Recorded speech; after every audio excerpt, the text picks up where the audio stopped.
Mwana wacho na mwanai. Mwana msikana wakabereka. Iye msikana wacho akaita mwana wacho akanga ari musikana. Ndio vana vake vokutanga ine mwana wacho. So tinoda damage imomo. Vanodiwa damage imomo. But Samuel rake kana akadedzwa kuti tinomusevha nemutombo iwoyo kuti paya pamusina kuuya kudare paya order number 1 inotibvumira kutonga munhu asipo neSamuel. Saka tinopa musikana wemombe damage chekutanga anonzi maputiro imombe dzeni mombe mbiri dzemwana musikana kumuroora dzacho. Ane makore mangani? Munhu ane makore mangani musikana wacho? 21 years. Ma 21 years matinetsa mudari. Mwenye uruti uyo. Ma 21. Yes. Mshaka mkomana wone kubi? Kurumo. Wachikwaka. Atemai. Kugoromonzi kwarisike. Makamuona kupi? Anogara kwatinogara. Munogara kwaRarare. Taita zvimwe zvinhu zvinenge zviri nyore mukaziva munhu kumusha kwake tinouya kuno kutokubaini mutombo todai mototora mutombo iweyo straight kuna mambo wari koko kwaanogara ikoko. Mapawa. Saka kana akambonobatwa nemapurisa edu akasungwa kuratidza kuti munhu anowanika iyeyo. Harare munogara kupi?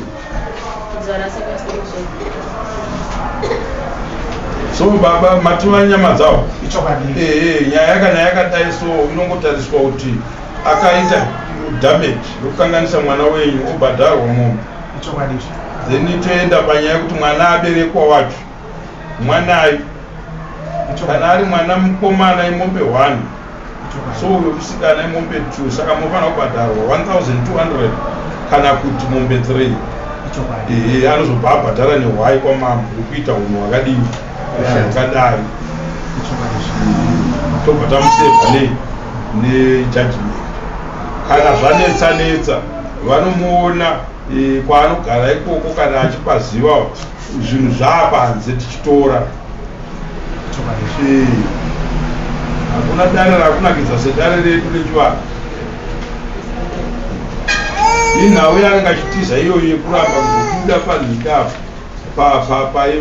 pamaindaneti apa panhika ndopa vaakutiza kuti akuzonyara usabhuru hwese huyawo mapawa. Namba dzipamumba chepamutaura mumwe namba neanda namba sorry.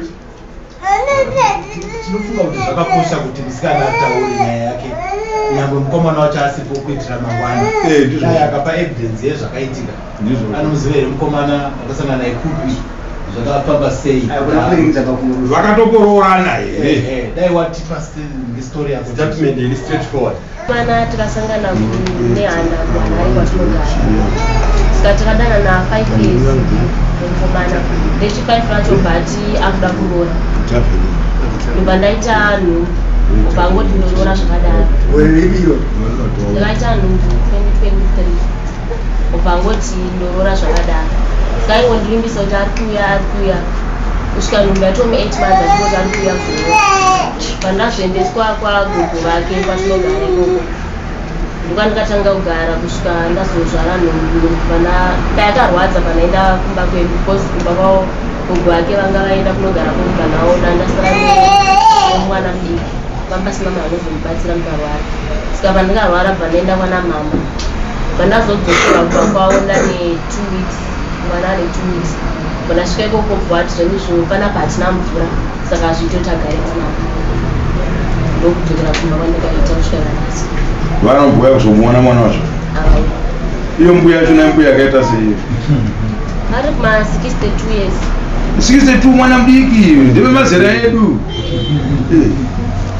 Havasi munhu wekuti angatoita chembere kusaziva kushandisa njere ndo mai vababa vake amai vamai mwana wokurerwa namai vapanzoremba umeka vakatodanana ne14 years 40 ndo zvatoda kumugadzira nazvo mwana saka ezvinoneti 21 saka kubva pesa vanhu 21 years kakubva pa 14 years ka 7 years iwe unonzanisa rawo hani 7 years dai risati notonda tisimudza voice yako murepist tinotenda nyama dzavo so dai anga ari panapa uchitaura akutochena zvinhu saka anga itozviziva kuti tikaenda kwamambo uya kune nyaya iyi ine ngozi mutatu saka ngozi kana usina kuiripa haiperi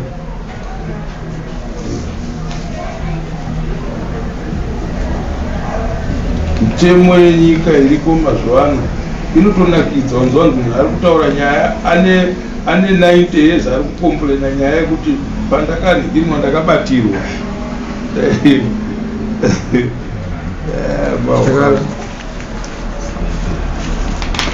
right so iro pepa rinogadzirwa yakazi yakatitwa